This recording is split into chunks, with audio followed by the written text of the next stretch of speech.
बिस्मिल्लाहिर्रहमानिर्रहीम। This is my channel महजाबिन की दुनिया। আসসালামু আলাইকুম, সবাইকে স্বাগতম আমার চ্যানেলে। যে যেখান থেকে আমার এই ভিডিওটি দেখছেন, আশা করছি আল্লাহর অশেষ রহমতে সবাই ভালো আছেন, সুস্থ আছেন এবং নিরাপদে আছেন। আমিও ভালো আছি। রান্নাটা শুরু করার আগে যারা আজকে আমার চ্যানেলে নতুন এসেছেন, চলুন সবাই আমার চ্যানেলটিকে সাবস্ক্রাইব করে ভিডিওটিতে একটি লাইক দিয়ে রান্নাটা দেখা শুরু করি। আজকে আমি আপনাদের সঙ্গে অনেক মজার একটি রেসিপি শেয়ার করব। আজকে আমি আমাদের জন্য ছোট লাল আলু দিয়ে হাতে মাখা গরুর মাংসটা রান্না করছে।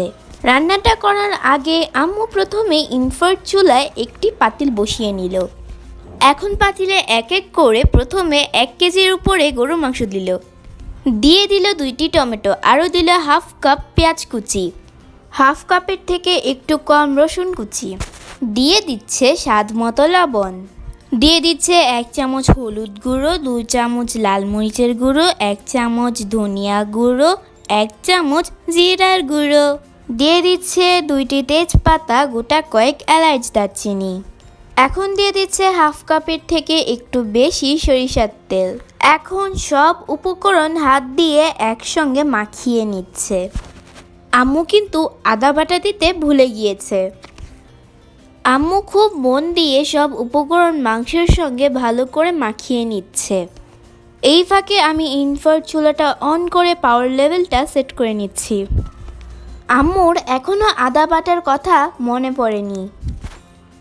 আম্মুর মাংসটা মাখানো শেষ।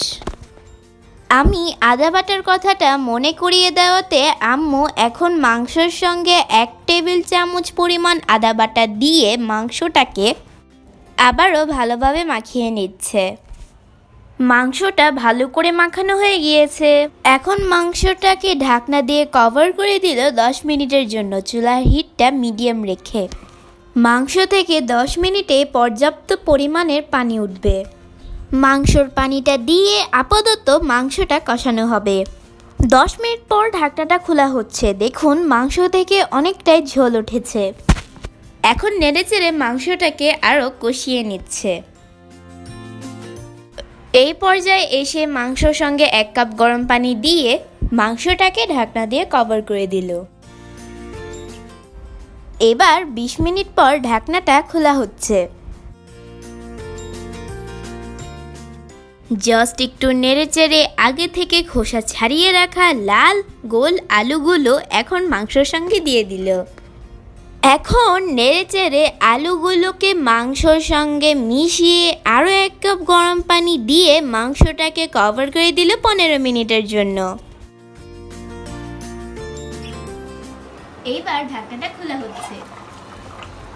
এর ভিতরে আমি তরকারিটাকে বেশ কয়েকবার নেড়েচেড়ে দিয়েছি। আবারও কভার করে দিলাম ঝোলটা আরও একটু শুকানোর জন্য। 10 মিনিট পর ঢাকনাটা খুলছি। এবার তরকারিটা হয়ে গিয়েছে, চুলাটা অফ করে দিলাম।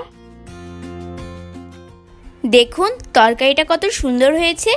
দেখতে যেমন সুন্দর হয়েছে, খেতেও হয়েছে অনেক ইয়ামি। আমার এই ভিডিওটি যদি আপনাদের একটুও ভালো লাগে থাকে তাহলে আমার চ্যানেলটিকে সাবস্ক্রাইব করবেন, ভিডিওটিতে একটি লাইক দিবেন ও বন্ধুদের মাঝে বেশি বেশি করে শেয়ার করে দিবেন। পাশে থাকা বেল বাটনটা অবশ্যই বাজাবেন আমার নতুন ভিডিওর আপডেট সবার আগে পাওয়ার জন্য। আল্লাহ হাফেজ। Thanks for watching my video and connect my YouTube channel Mahjaben ki Duniya. So press the subscribe button, click the bell icon.